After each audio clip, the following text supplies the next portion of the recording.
여러분 안녕하십니까. 코로나19의 거센 확산세는 주말에도 계속됐습니다. 새 확진자 수가 일요일 발표 기준으로 사상 처음 5,000명대를 기록했습니다. 특히 위중증 환자 수가 닷새째 700명대를 이어갔는데요. 서울과 인천의 중환자 병상 가동률이 90%를 넘어섰고 비수도권에서도 입원을 기다리는 사람이 빠르게 늘고 있습니다. 먼저 조국현 기자의 보도입니다. 오늘 0시 기준 코로나19 위중증 환자 수는 744명으로 닷새째 700명대를 기록했습니다. 코로나19 신규 확진자 역시 5,128명으로 일요일 발표 기준으로는 역대 가장 많았습니다. 이렇게 신규 확진자와 위중증 환자 수가 늘면서 병상 상황도 급속히 악화되고 있습니다. 수도권의 경우 중환자 병상 가동률은 85.5%, 서울과 인천만 놓고 보면 91.1%에 달합니다. 중환자 병상은 여유분 확보 등을 위해 100% 가동하지 않는다는 점을 감안하면 사실상 포화 상태에 가깝습니다. 그동안 수도권의 중증 확진자들을 비수도권으로 이송했었지만 지금은 이마저 녹록지 않습니다. 전국의 중환자 병상 가동률 역시 79%로 높고 강원과 경북, 충남북의 경우 아예 병상이 단 한 개씩만 남았기 때문입니다. 병상이 나오기를 기다리는 확진자 역시 전국적으로 1,000명에 근접했습니다. 수도권의 경우 954명이 하루 이상 병상 배정을 기다리고 있는데 나흘 이상 기다리는 사람도 300명에 육박합니다. 또 지난 2일까지 단 한 명도 없었던 비수도권의 대기자도 23명까지 늘어났습니다. 일반 진료에 대한 차질이 좀 최소화되도록 코로나19 진료 체계를 효율적으로 운영하기에 노력을 하고 있고, 정부가 재택치료를 원칙으로 전환하면서 재택치료자도 15,000명에 이르고 있지만 아직은 90% 이상이 수도권에 집중돼 비수도권으로의 확대가 시급해 보입니다. MBC 뉴스 조국현입니다. 가까스로 단계적 일상 회복에 들어간 지 이제 겨우 한 달 정도 됐는데요. 코로나가 거침없이 확산되면서 결국 내일부터 다시 방역 수칙이 강화됩니다. 사적 모임은 이제 수도권에서 6명, 비수도권에선 8명까지만 할 수 있는데요. 서울 홍대 앞에 나가 있는 조희영 기자 연결해서 방역 수칙 강화 전날 밤 도심 분위기는 어떤지 알아보겠습니다. 조 기자, 주말 저녁인데 그곳 분위기 어떻습니까? 네, 이곳 경의선 숲길은 주말 저녁을 즐기러 나오는 사람들로 북적이고 있습니다. 숲길 양 옆으로 늘어서 있는 음식점과 술집마다 사람들이 삼삼오오 모여 있는 모습도 볼 수 있습니다. 내일부터는 한 달여 만에 다시 강화된 방역 수칙이 적용되는데요. 우선 4주 동안 사적 모임은 수도권의 경우 6명, 비수도권은 8명까지 가능합니다. 시민들은 사적 모임 규모가 축소되면서 연말 모임 계획에 수정이 불가피해졌다며 아쉬워하는 반응이 많았습니다. 가족 모임 올해는 취소하고 안 보는 방향으로 하든지 아니면 일부 모임 하든지 해야 될 것 같습니다. 저 역시 아쉽다고 느껴지는데, 자영업자들은 영업시간 제한 조치가 빠진 걸 다행스러워하면서도 회복 중인 매출이 다시 큰 타격을 입진 않을지 우려했습니다. 6인으로 줄어든 거는 식당에서는 이제 타격이 많죠. 좋아지겠지 하면서 이때까지 견뎌왔으니까 한 달 더 고생해서 잡힌다면 감안을 해야 되지 않을까. 내일부터는 방역 패스가 있어야 출입할 수 있는 곳도 식당과 카페, 학원, PC방 등 16개 시설로 기존보다 확대됩니다. 다만 현장의 혼선을 줄이기 위해 일주일은 계도 기간으로 운영됩니다. 과정이 좀 복잡해질 것 같긴 해요. 빨리빨리 이제 자리 안착이 해야 되는데 음성 확인서를 일일이 다 확인해야 되니까. 또 18세 이하 미성년자나 미접종자가 혼자 식당과 카페를 이용할 때는 방역 패스 예외가 적용됩니다. 정부는 현 상황에서 미접종자 보호를 위해 방역 패스 확대는 불가피하다고 강조하며 이번 방역 강화 조치로 인한 효과는 1, 2주 뒤쯤 나타날 것으로 기대했습니다. 지금까지 서울 경의선 숲길에서 MBC 뉴스 조희영입니다. 인천의 교회를 중심으로 퍼지고 있는 오미크론 변이 확진자는 또다시 3명이 늘었습니다. 3명 모두 역학조사에서 거짓말을 한 교회 목사를 공항에서 태운 남성과 관련이 있었습니다.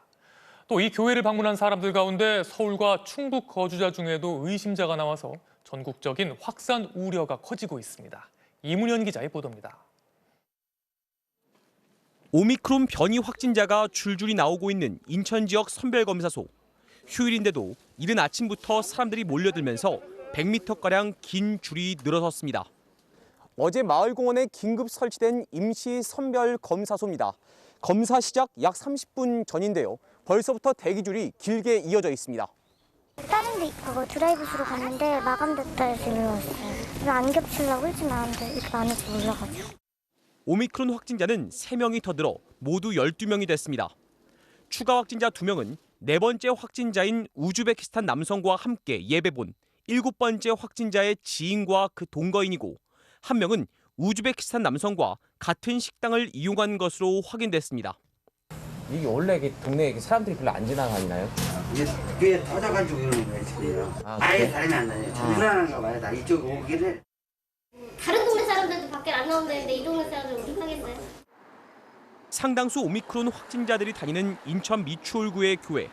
주말 오전 예배 시간인데도 불이 모두 꺼져 있고 전면 폐쇄 안내문이 붙었습니다. 대신 예배는 온라인으로 진행됐습니다. 이렇게 안심 좌석에 이렇게 앉아서 예배를 드렸습니다. 예배를 통해서는 이게 감염된 건 아니고요. 예배 끝나고 이제 가서 각자의 가정이나 이런 식당에서 오미크론 의심 환자도 4명 추가돼 모두 26명으로 늘었습니다. 추가 의심자 대부분은 교회 교인이거나 관련 접촉자들인데 서울과 충북 지역 거주자도 나왔습니다.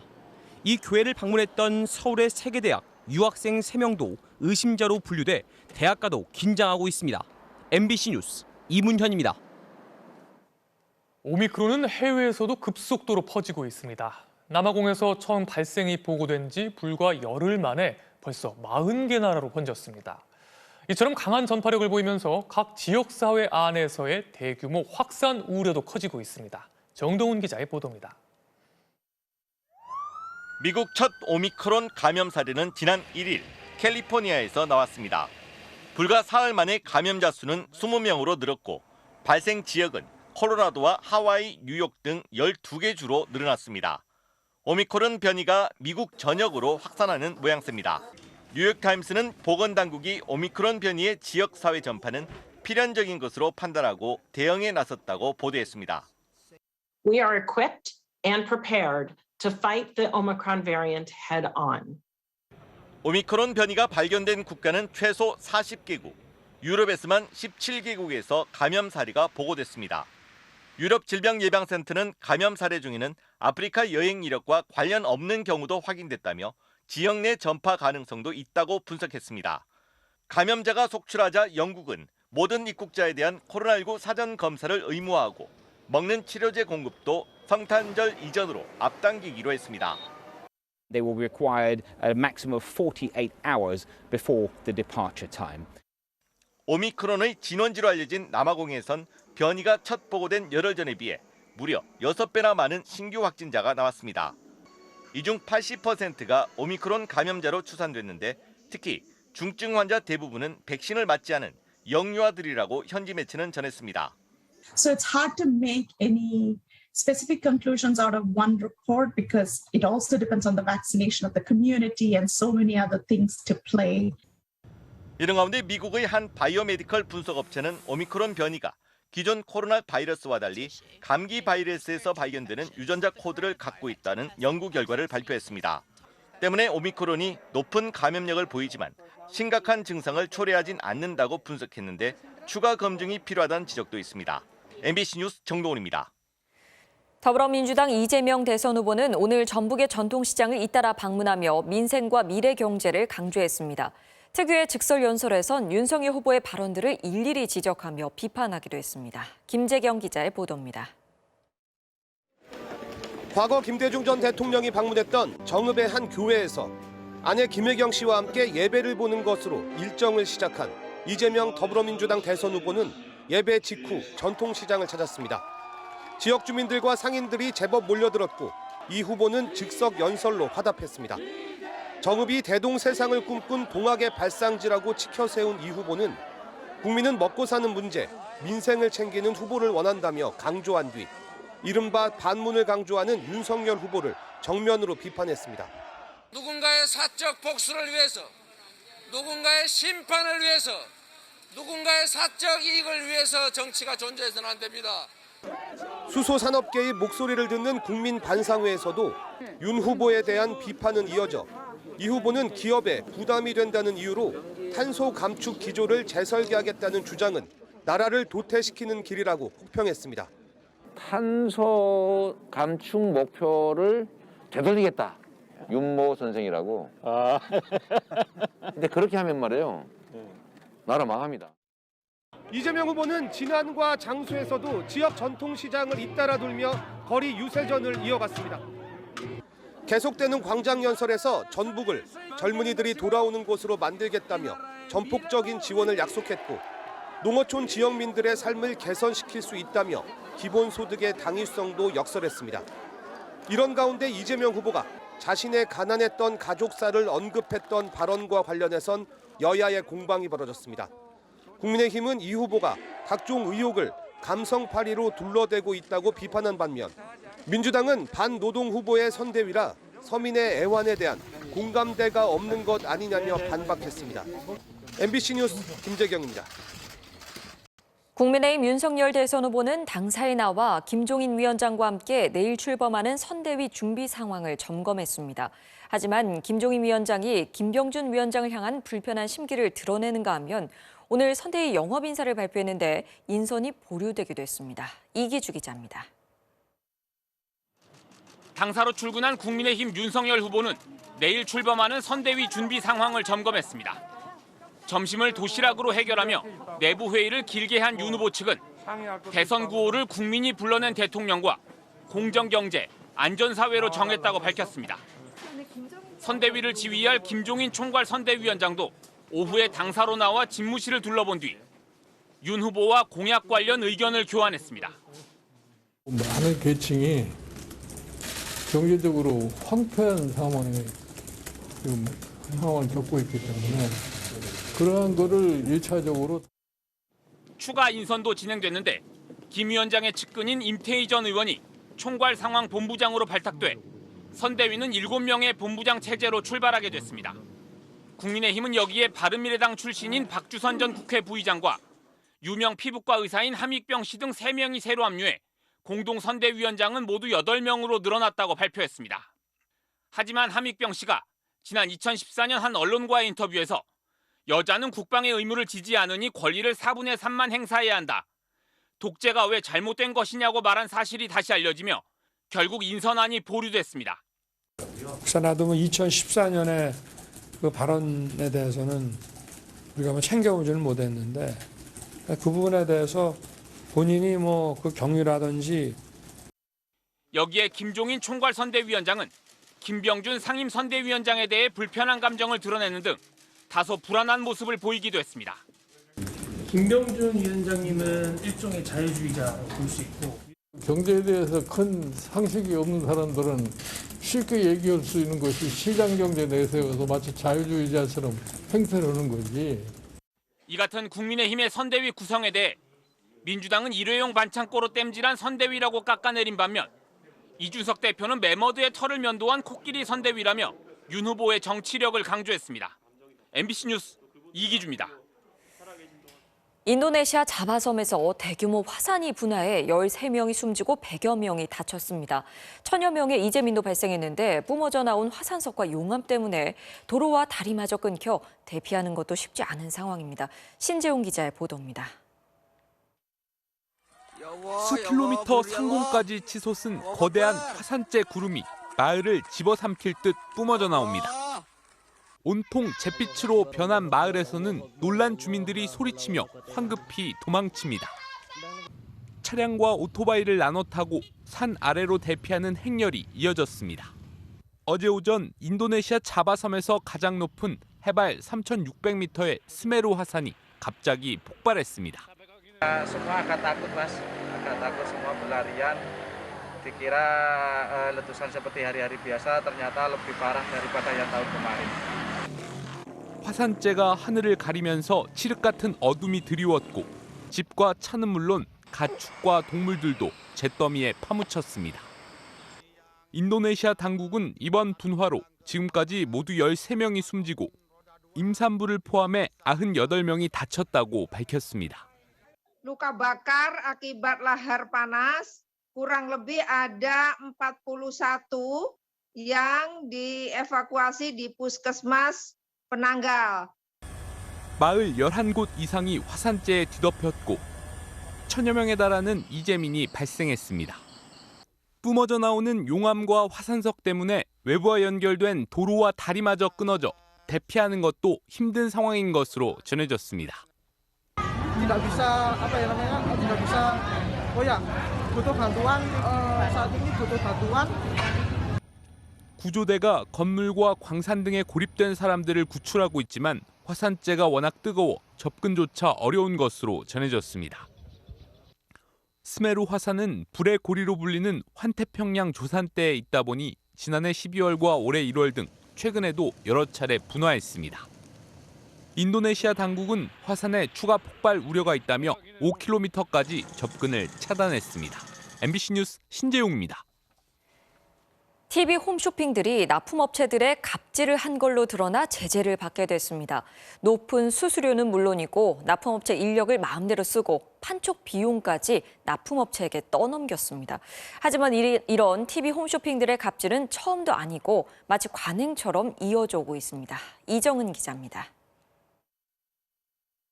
한 해 매출이 많게는 8조 5천억 원에서 적게는 2천억 원에 이르는 홈쇼핑 업체들. 이들은 납품업체들로부터 30% 가까운 입점 수수료를 받습니다.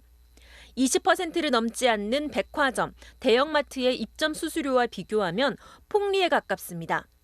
하지만 이렇게 많은 수수료를 받고도 홈쇼핑들은 납품업체들에 대한 이른바 갑질을 멈추지 않았습니다.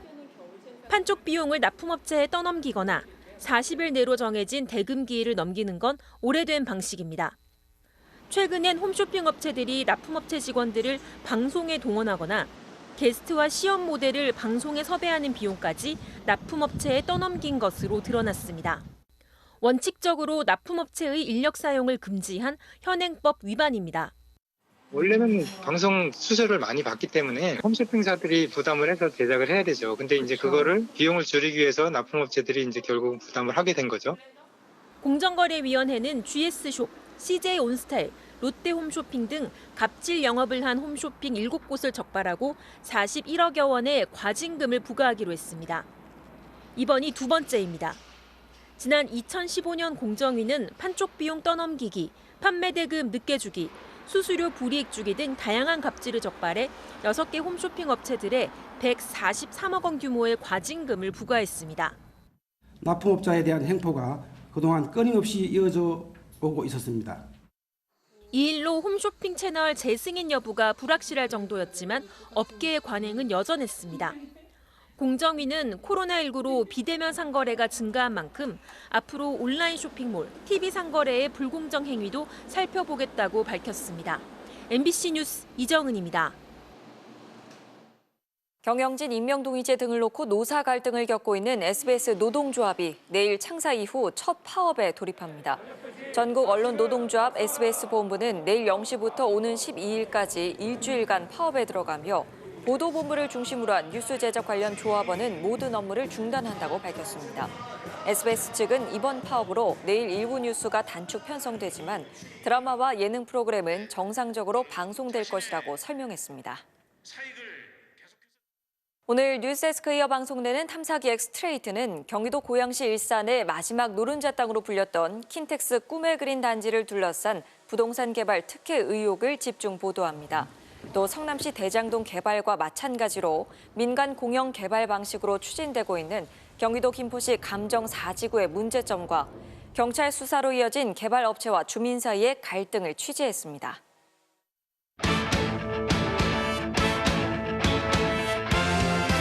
일요일 밤 스포츠 뉴스입니다. K리그 최종전에서 전북이 제주를 꺾고 사상 처음으로 리그 5연패를 차지했습니다. 통산 9번째 우승입니다. 손장훈 기자입니다. 비기기만 해도 1위를 확정짓는 전북. 레전드 이동국도 경기장을 찾아 후배들을 응원했습니다.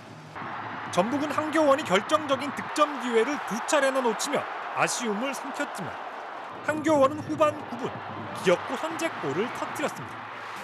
골키퍼 실수를 놓치지 않고 오른발 강슛으로 마무리했습니다. 그리고 교체 투입된 송민규가 우승의 쐐기를 박았습니다. 쿠니모토의 감각적인 패스를 골문 구석으로 정확히 찔러 넣었습니다. 시즌 중반 포항에서 이적한 뒤 부진하다는 평가를 받았던 송민규는 특유의 골 세리머니로 그동안의 마음고생을 한 번에 날려버렸습니다. 결국 2대0 승리. 전북은 2위 울산의 추격을 뿌리치고 사상 처음으로 K리그1 5년 연속 우승에 위협을 달성했습니다. 최근 13년간 무려 9번이나 정상에 오르며 K리그 역대 최다 우승 기록도 또다시 갈아치웠습니다. 네 번의 경기에서 울산을 3대1로 꺾었던 게 승부였던 것 같고 백성호 선수나 성민규 선수, 김진수 선수도 들어왔고 좋은 선수들이 또 힘을 합해가지고 5연패를 이루게 된 것 같습니다. 역전 우승에 도전했던 울산은 3년 연속 2위에 만족해야 했습니다. 서령우와 오세훈의 연속골로 대구를 2대0으로 꺾었지만 전북의 승리로 뒤집기에 실패하면서 역시 역대 최대인 통산 10번째 준우승팀으로 기록됐습니다. 대구는 울산에 지긴 했지만 3위를 확정하며 아시아 챔피언스 리그 티켓을 따냈습니다. MBC 뉴스 손장훈입니다. 김산희 감독 대행이 자진 사퇴한 IBK 기업은행이 두 번째 감독 대행 체제 속에서 페퍼저축은행을 꺾고 3경기 만에 승리를 거뒀습니다. 페퍼저축은행과의 홈경기, 일부 팬들은 화성체육관에서 기업은행을 성토하는 트럭 시위를 벌였는데요. 사흘 전 김산희 대행이 물러난 이후 첫 경기에서 기업은행은 두 번째 감독 대행인 안태영 코치에게 임시 지휘봉을 맡겼습니다. 김형실 감독과 인사를 나누면서 더 이상의 악수 거부는 없었습니다. 자세하게 언급하고 서로 대화를 나누지는 않고요. 그냥 저희는 경기적인 부분만 서로 대화하고 그거에만 열중하고 있습니다. 팀에 합류한 지 한 달밖에 안 됐다고 하는데요. 새 감독 선임 전까지 앞으로 2-3경기 팀을 맡는다고 합니다. 배드민턴 여자 단식 에이스 안세영 선수가 세계 배드민턴 왕중왕전에서 우승을 차지하며 3주 연속 국제대회 정상에 올랐습니다. 일요일 밤 스포츠 뉴스였습니다.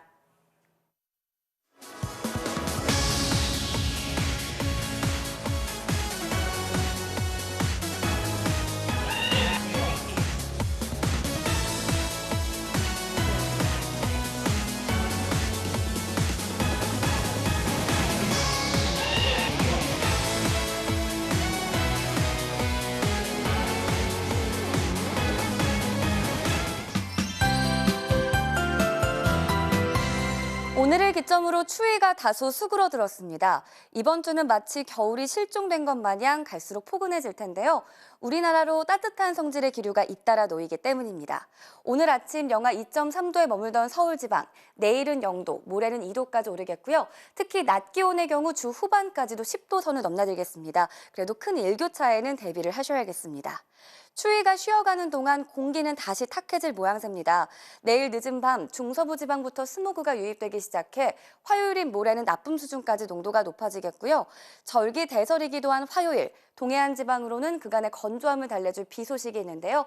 강원 높은 산지로는 눈으로 내리면서 1에서 3cm의 적설이 예상됩니다. 오늘 밤새 내륙 지방으로는 안개가 짙어지겠고 도로에는 살얼음도 낄 수 있어서 출근길 안전운전 하셔야겠고요. 하늘엔 구름이 차츰 많아지면서 내일 늦은 밤 중부 서해안에는 빗방울도 예상됩니다. 내일 아침 기온 서울과 대구 0도로 시작하겠고요. 낮 기온은 서울이 11도, 대전은 13도 선까지 오르겠습니다. 이번 주 내륙 지방에는 구름만 지나는 가운데 일교차 큰 날씨를 보일 전망입니다. 날씨였습니다. 내일부터 방역이 다시 강화되죠. 내년에 대한 기대감보다 아쉬움이 커져가는데요. 서로를 위해 방역에 더 힘을 모아야겠습니다. 일요일 뉴스데스크 마칩니다. 고맙습니다.